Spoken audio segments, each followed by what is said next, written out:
Un secteur qui pourrait également être une niche d'emploi pour vous, le secteur des industries créatives, la musique, les arts visuels, le cinéma. Un exemple tout proche de nous, le Nigeria, qui est un modèle dans le secteur du cinéma, 4 fois en termes de volume par rapport à la fonction publique camerounaise. Le Nigeria, c'est plus de 1 million de personnes employées dans l'industrie du cinéma seulement. Comment stimuler la création d'emplois dans ce secteur? Parce qu'au Cameroun, ce ne sont pas les talents qui manquent dans cette filière.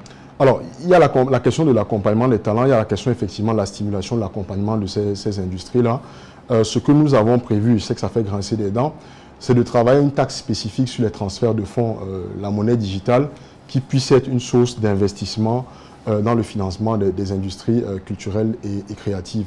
Mais plus globalement, comment est-ce que le Nigeria a fait? Le Nigeria a adopté une stratégie qui permet, je le dis souvent, de coloniser mentalement les autres. Aujourd'hui, quand vous avez un mariage traditionnel au Cameroun, les gens sont vêtus en tenue du Nigeria plus qu'en tenue camerounaise. Ils ont réussi à nous vendre leur manière d'être.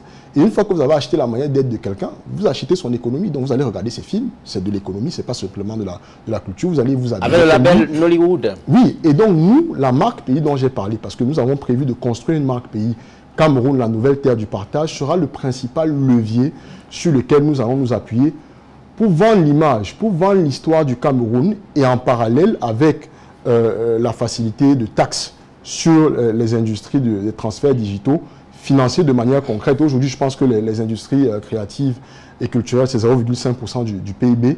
Nous devons travailler à amener ce point-là à 2%. C'est notre objectif, de multiplier par 4 sur les 7 prochaines années.